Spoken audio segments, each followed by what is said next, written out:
Gravação iniciada. Obrigada, Tainá, conselheiros. Dando continuidade à nossa sessão do dia 2 de dezembro, na parte da manhã, recomeçaremos com o item 29 da pauta, processo da minha relatoria, recorrente Fazenda Nacional, interessado Secop Segurança Comercial do Piauí Limitada. O processo já está na pasta, vou iniciar o relatório.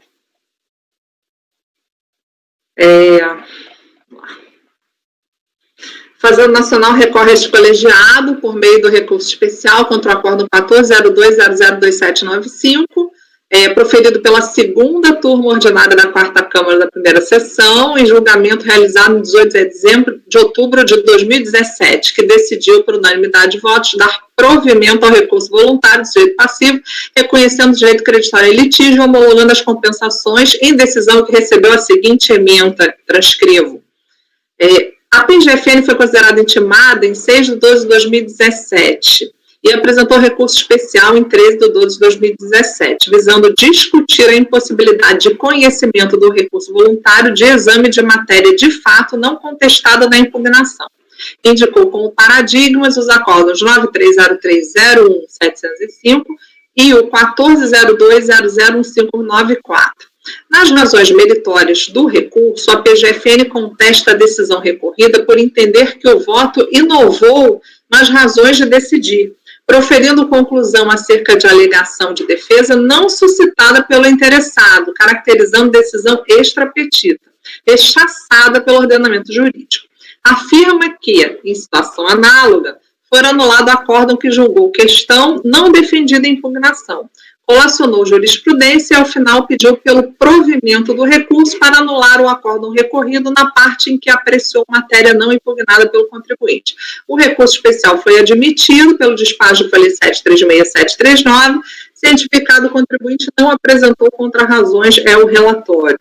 Bom, o conhecimento, o recurso é tempestivo, e visa discutir a possibilidade de decisão de piso, conhecer e julgar matéria não contestada da impugnação ou no recurso voluntário manejados nos autos pelo sujeito passivo. No caso, o sujeito passivo apresentou decomp, pretendendo compensar débitos próprios com direito creditório oriundo de saldos negativos de RPJ e CSLL apurados nos anos calendários de 96 a 2001.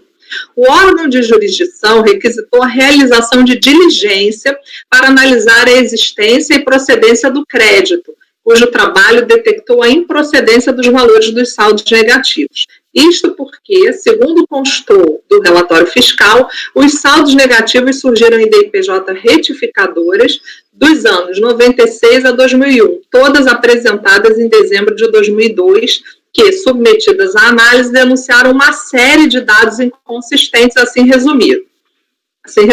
Item 1. Preencheu a ficha 8 da declaração do ano calendário de 97 com saldo negativo de RPJ de anos anteriores incorreto. Deduziu nas retificadoras apresentadas em dezembro de 2002, relativas aos anos calendários 97, 98, 99, 2000 e 2001, juros sobre capital próprio, sem que os mesmos houvessem sido pagos ou creditados aos acionistas nos anos respectivos. 3. Fez opção de dedução de depreciação para apuração dos lucros líquidos dos anos calendários 97, 98, 99, 2000 e 2001, de forma tardia e em desacordo com a sua escrituração. Com fundamento no relatório de diligência, o órgão de jurisdição deferiu parcialmente o pleito para reconhecer a parcela de 39.015,30 do direito creditório e homologou as decompes apresentadas até o limite do crédito reconhecido. Com a verificação com a manifestação de inconformidade, a DRJ, antes de analisar o caso, solicitou a realização de nova diligência que esclareceu e retificou alguns dos valores anteriormente glosados. Com fulcro nesse relatório, que admitiu que os saldos negativos de períodos anteriores era correto, a DRJ reconheceu uma parcela maior do direito creditório no montante de R$ 69.947,41 e homologou as compensações de débitos até esse valor. Com recurso voluntário, sobreveio a decisão ACO, que considerou o debate restringir-se à legalidade das deduções e da correção das posturas fiscal e contábil do contribuinte em relação às retificações efetuadas, e que alteraram as bases tributáveis do IRPJ e da CSL, elementos jurídicos da apuração das bases de cálculo nos termos do voto, e não propriamente a procedência e existência e montante dos saldos negativos de tais tributos, o que levaria à conclusão de que o questionamento seria do montante de imposto devido calculado pelo contribuinte nos anos calendário de 97 a 2001, produto direto da apuração da base de cálculo percebida naqueles períodos, mesmo que através de retificações procedidas em 2002. Todavia, concluiu que para dar efetividade à negativa do pleito, seria necessária a lavratura de auto de infração, pois não poderia ser indiretamente, por via transversa, recalculada a base tributável do contribuinte nos períodos escolhidos em processo que versa exclusivamente sobre pretensão compensatória. Diante desse entendimento, deu provimento ao recurso e reconheceu integralmente o direito creditório adicional no montante de 303.566,78 e homologou as compensações dos débitos restantes. Os paradigmas de outro giro registraram as seguintes emendas. Aí eu transcrevo aqui o 9303, 01705, já mencionado acima, trago a ementa, e o 1402.001.594, também transcrevo a ementa, também citado acima.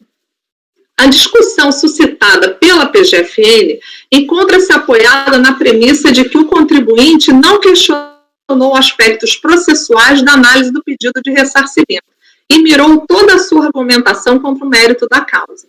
Assim, o acórdão se enquadra como extra petita, pois o contribuinte não se insurgiu em nenhum momento contra a atividade do fisco de promover acertos na base de cálculo do tributo sem lançamento de ofício. Todavia, vislumbra-se que já na manifestação de inconformidade, o contribuinte contestou a rejeição pelo fisco dos ajustes feitos nas DIPJ retificadoras concernentes às deduções de juros sobre capital próprio de despesas com depreciação, como fica claro nos seguintes trechos da peça.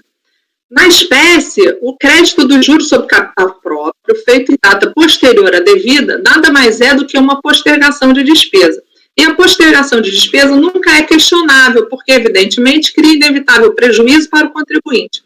O que é proibido é a postergação de receita, porque esta, sim, retarda o pagamento do imposto.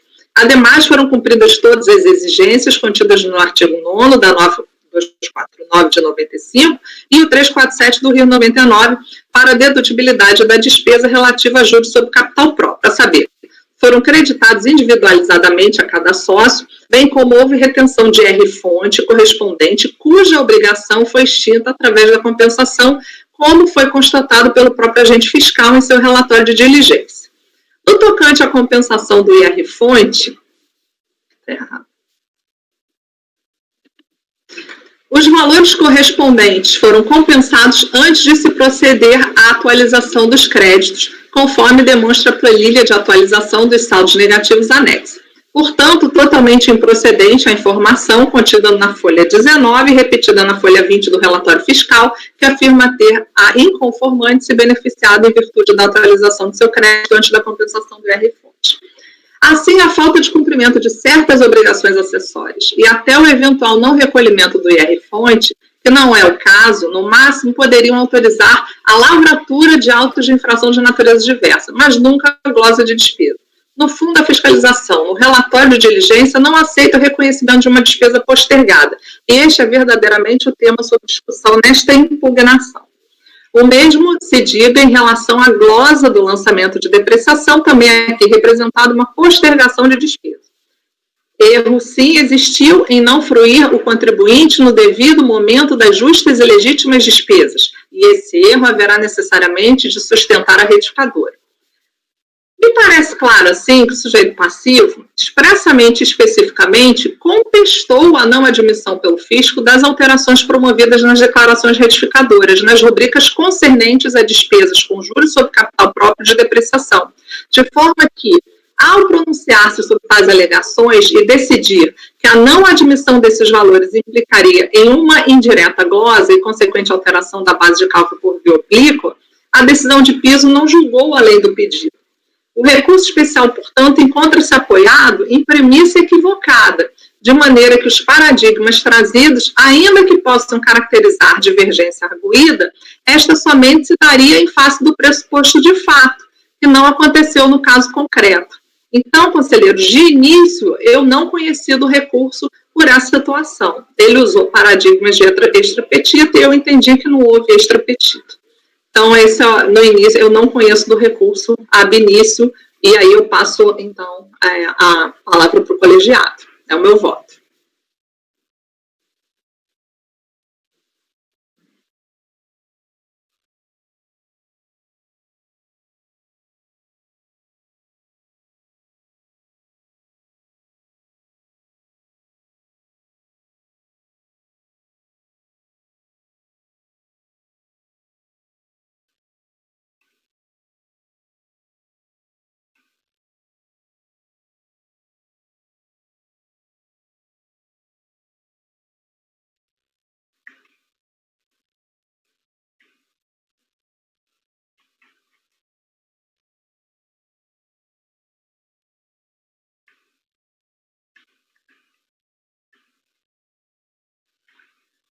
Presidente, esses paradigmas eles são recorrentemente usados pela Procuradoria para arguições desse tipo. Recentemente teve o caso da conselheira Lívia Magnesita, em que esses paradigmas foram rejeitados, também não conhecemos o recurso. Mas, nesse caso aqui, eu estou com severa dúvida em relação ao paradigma 9303001705, porque, embora o voto dele ele seja muito precário na descrição do objeto do recurso especial que foi analisado pela terceira turma, veja, o acórdão recorrido, naquele caso, 9303001705, tratava exatamente dessa circunstância que temos aqui, necessidade de lançamento de ofício para alteração de base de cálculo em processo de ressarcimento, no caso de COFINS e PIS não cumulativos. Aqui só o negativo, lá ressarcimento, mas a discussão era muito semelhante quanto à possibilidade de lançamento. A Procuradoria apresentou recurso especial contra aquele acórdão, pedindo a nulidade, e é só isso que está relatado, e no voto, a matéria que se apresenta ao debate passa pela análise de questão processual, ou seja, a possibilidade de julgador enfrentar matéria que não tenha sido devolvida às instâncias julgadoras pelas partes. Se a decisão foi essa, né, do recorrido, só pode ter sido essa matéria que supostamente foi inovada, né, que foi apreciada sem provocação. E aí o paradigma o voto condutor do paradigma vai prosseguir em aspecto, em análise do direito, aqui com várias referências doutrinárias de processo administrativo, mas ele não chama de volta a questão de fato para decidir. Ele só conclui que deve haver perfeita correspondência de pedido e decisão, não sendo lícito ao jogador ir além a quem ou em sítio diverso que lhe foi pedido. O julgamento da causa limitado pelo pedido não poder o jogador dele se afastar. O julgado vai além da matéria devolvida no recurso ao colegiado, indiscutivelmente viola esses princípios e por isso dá o provimento ao recurso para anular o acórdão recorrido. Pela ementa do recorrido, só posso supor que foi isso que foi decidido e que a Procuradoria contesta como inovação.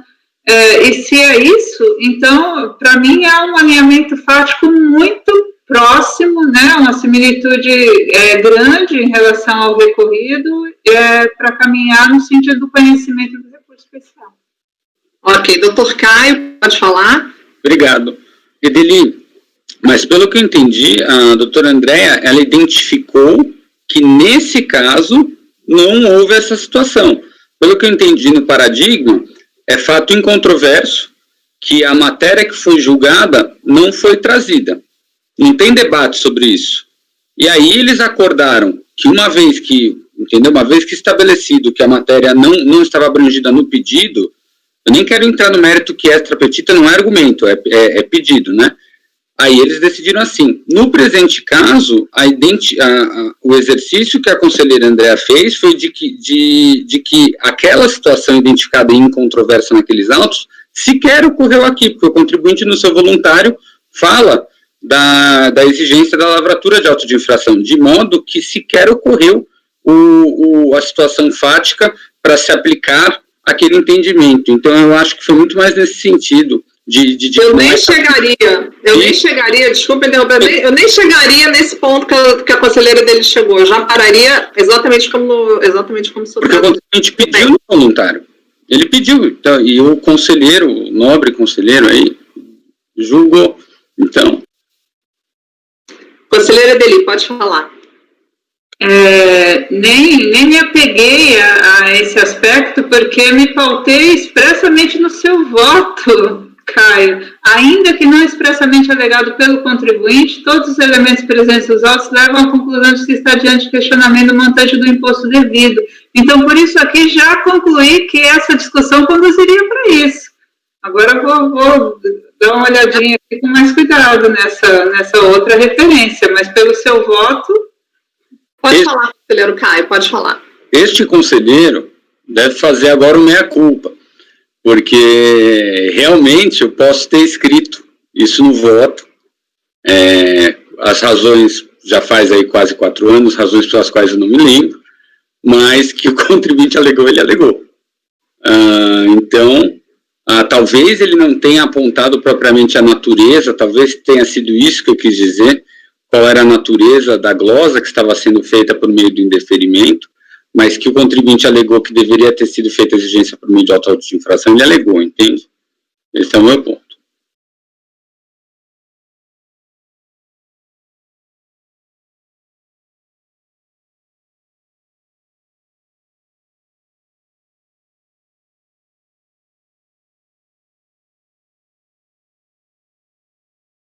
Na linha argumentativa aqui da relatora, eu também não consigo concordar. Essa questão de que o fato do sujeito passivo ter expressamente contestado a não admissão das alterações nas rubricas concernentes a despesas, de forma que, ao pronunciar sobre tais alegações e decidir sobre a não admissão desses valores implicaria indireta glosa, ainda não estou vendo aqui questionamento quanto à forma como se procedeu ao questionamento desses valores. Estou vendo só questionamento de mérito, objeções de mérito a esses questionamentos. Então, preciso ir para o recurso voluntário.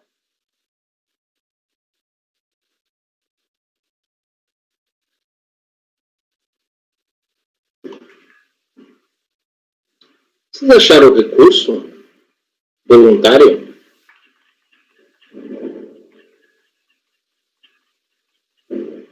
Procurando ainda.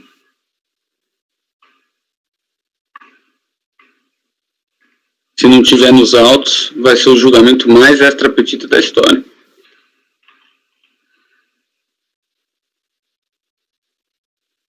Ele tá porque eu vi. Peraí.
Está na folha 710. Acho na 395. Estou esperando até agora abrir.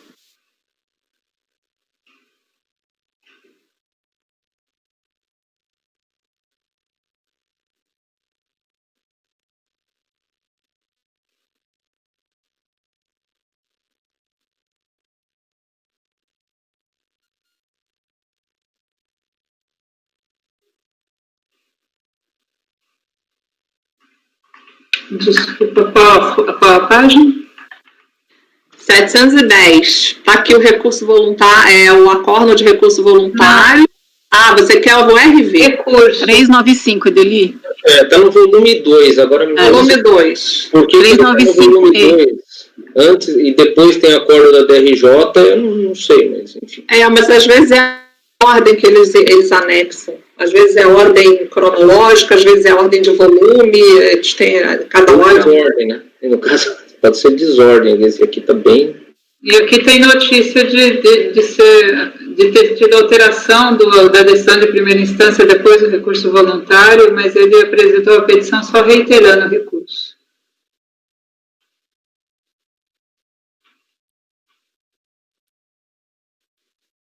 A decisão da DRJ é de Fortaleza.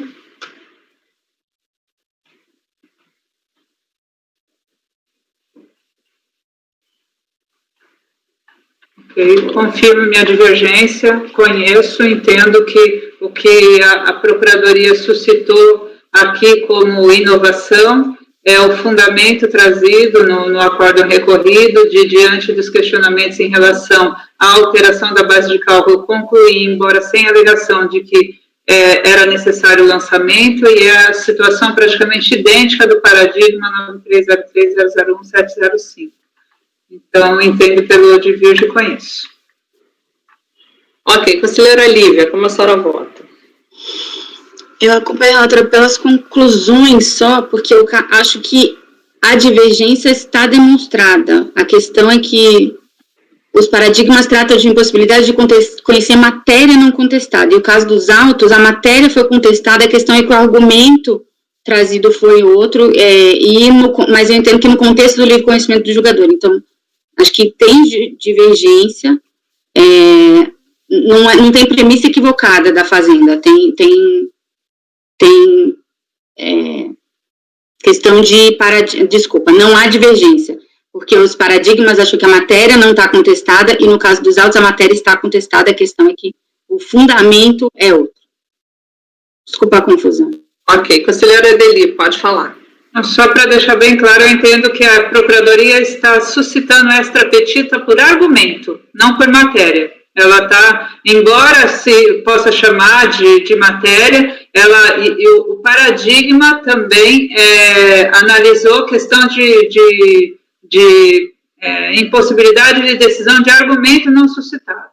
E é só isso que eu posso concluir a partir desse paradigma aqui. Para mim, há divergência, né? Sem nenhuma manifestação acerca do meu entendimento a respeito da matéria, mas na linha aqui como posta no recorrido, no paradigma, entendo que a Procuradoria logrou em demonstrar divergência quanto à impossibilidade, quanto à caracterização de decisão extra-petita por apreciação de argumento não deduzido no recurso voluntário. Conselheira Viviane, como vota? Gente, eu vou acompanhar a divergência da conselheira Edeli, compreendo que o caso pode ser de conhecimento pelo paradigma definido, concordo com os argumentos da divergência. Ok, conselheira Amélia, como vota? Da leitura aqui do recurso voluntário, ele não foi tão, assim, técnico, né, vamos dizer assim, mas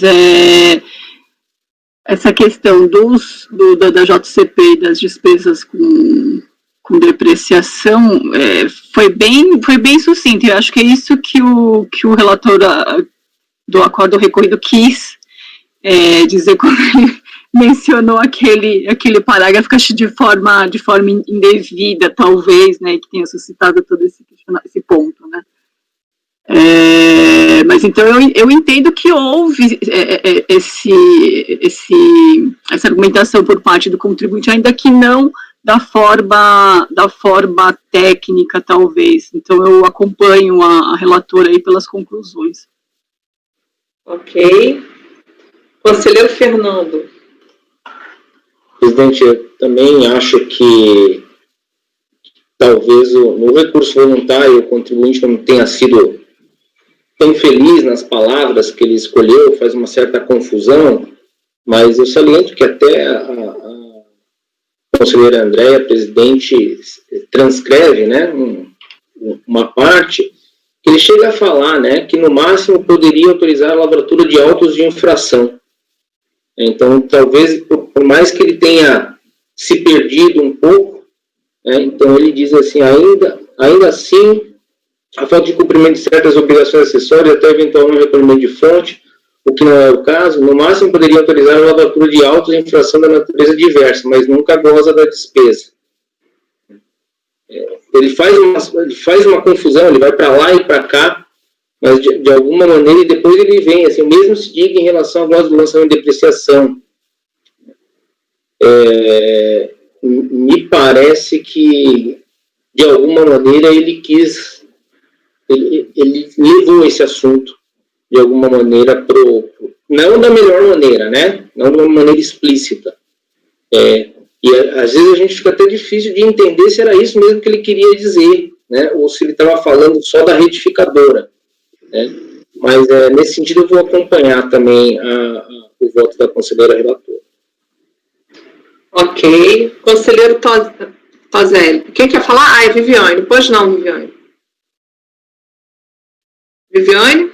Gente, eu já votei, só para confirmar, peço desculpa, falando desse momento. Viviane? Não estou te ouvindo, você está com o microfone desligado.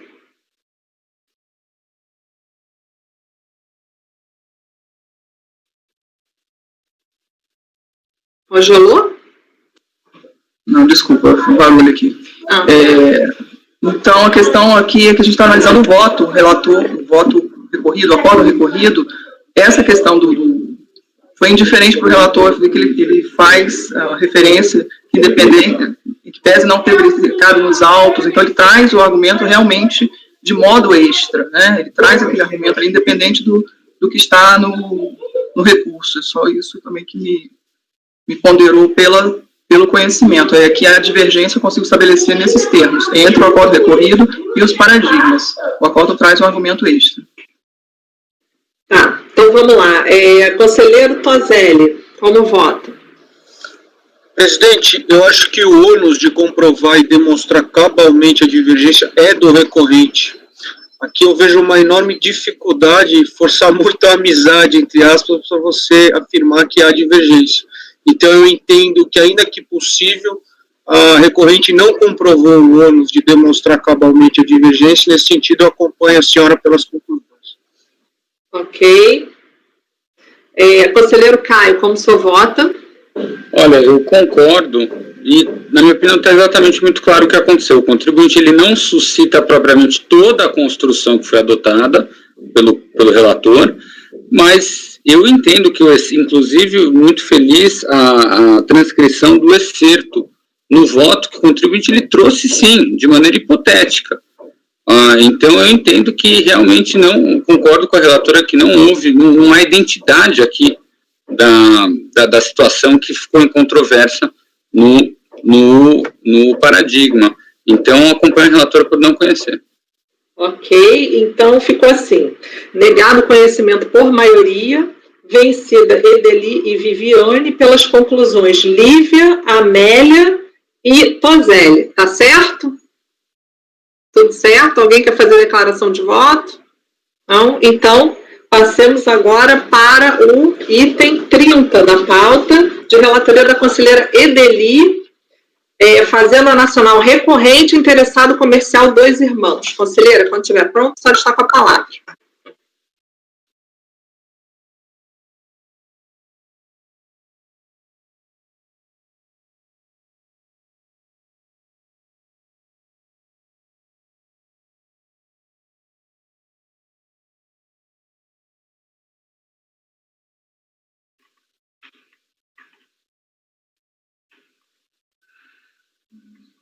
Recurso especial da Procuradoria contra o acórdão 12.02.00437, que negou o provimento a recurso de ofício. Em torno de decadência. Lançamento de tributos de incidência sobre lucro arbitrário do faturamento, determinados com base na omissão de receita presumida a partir de depósito bancário de origem não comprovada. A autoridade julgadora de primeira instância julgou parcialmente procedente a impugnação e recorreu de ofício dessa decisão, que reconheceu a decadência das exigências de RPJ para os primeiros 3 trimestres de 98, em razão da ciência do da inflação ter sido dada em dezembro de 2004. Apesar de aplicar o prazo de 10 anos para a decadência das contribuições sociais, referida autoridade entendeu, em relação a PIS e COFINS, ter havido erro na determinação do fato gerador e da base de cálculo, uma vez que deveriam ser mensais e não trimestrais, como calculado pela autoridade fiscalizadora, exonerando integralmente as exigências formuladas ao longo de 98. Não houve interposição de recurso voluntário e o colegiado acorda com o provimento ao recurso de ofício, observando que o lançamento foi cientificado a contribuinte em dezembro de 2004, mas as exigências deveriam ter sido formuladas até dezembro de 2003, em face da regra do 150, parágrafo 4º. A Procuradoria apresentou embargos, em razão, na sua ótica, de não existir atividade a ser homologada, diante de tal inexistência de declarações da IPJ e DCTF apresentadas no período 98, bem como falta de apresentação de livros e documentos contábeis. Os embargos foram admitidos, sendo proferido o acórdão 12.02.805, emendado que, quando não houver pagamento, será aplicada a regra do 1731.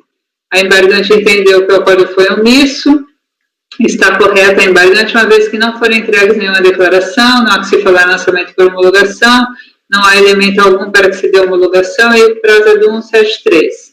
A contagem se inicia em 1º de janeiro de 99, o prazo final finda em primeiro por se tratar de bases trimestrais, prazo de 5 anos, finda em 1º de janeiro de 2004, como o auto foi elaborado em 15 de dezembro de 2004, caducou o direito da autoridade de efetuar o lançamento. Em relação ao PIS e COFINS, DRJ deu improcedência por periodicidade, os faturadores são mensais, esse erro na determinação do faturador contraria 142, o lançamento de ofício feito para essas contribuições, maculando o lançamento de ofício. Acolho os embargos, aplico para suprir a omissão em relação ao 150 e 173, ratifica a decisão proferida, hora embargada, de negar provimento ao recurso de ofício. A PGFN, diante do acordo de embargos, opôs novos embargos em razão da omissão acerca da nulidade da exigência de PIS e COFINS lançados equivocadamente em bases trimestrais e definição da contagem do prazo decadencial para novo lançamento. A PGFN questionou se o vício era formal. Esses segundos embargos não foram conhecidos, conforme 202.001.260, dizendo que trata-se de recurso de ofício, improcedência parcial.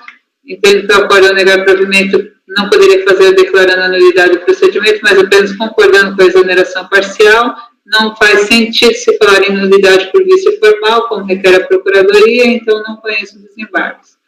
A Procuradoria suscitou divergência em face do 103.2451, que teve segmento conforme abaixo.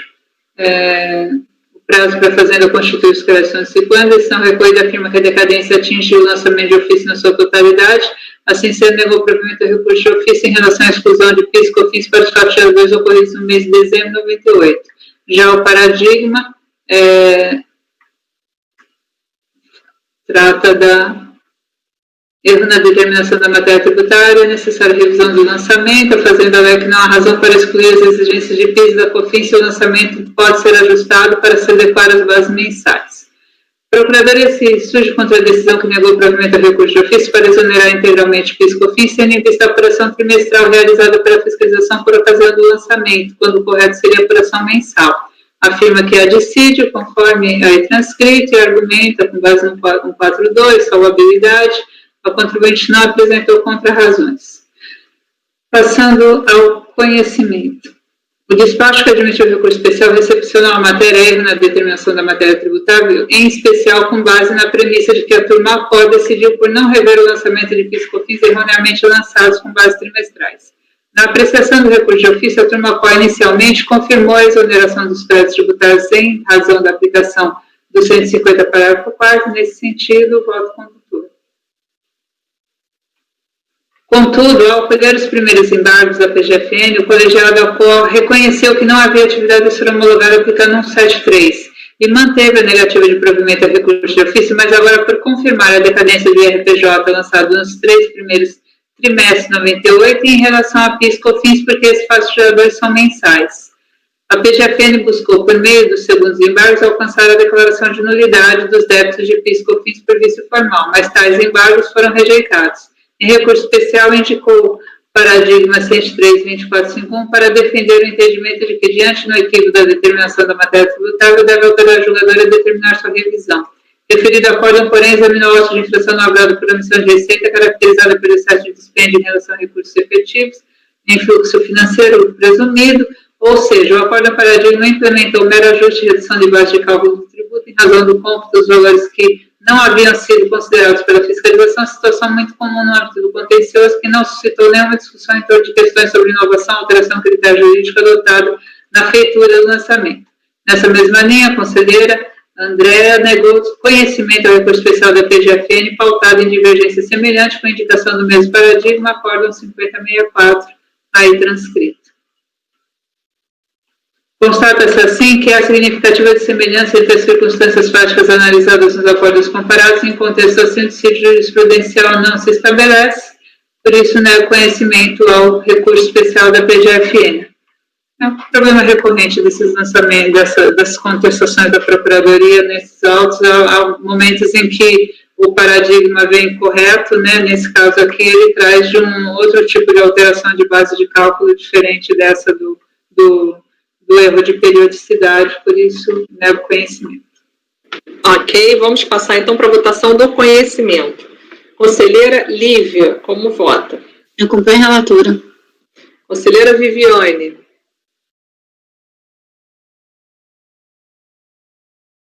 Preciso mais um minutinho. Ok. Edeli, qual foi esse caso? Que eu lembro gosto de lembrar de nome, de número, vou pegar aqui.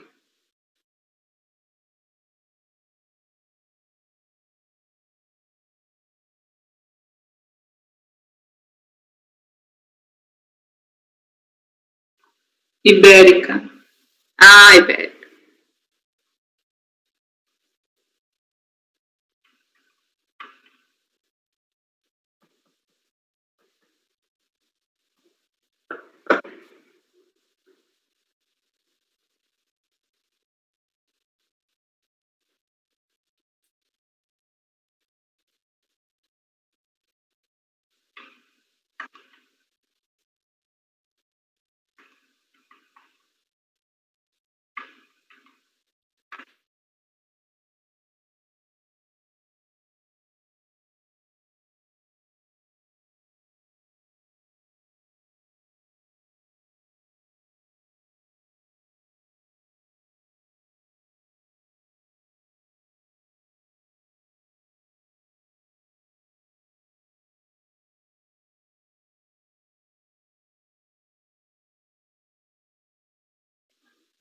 Acompanhe a relatora, presidente. Ok, conselheira Amélia, como vota? Acompanho a relatora. Conselheiro Fernando? Com a relatora, presidente. Conselheiro Tozelli? Acompanhe, presidente. Conselheiro Caio? Com a relatora, e parabenizo por um voto tão histórico, né, de a mesma situação, no caso tal, não sei o que, isso é muito fácil, isso facilita muito a nossa vida. Eu também acompanho a relatora, também estupefata. Negado conhecimento por unanimidade, tá?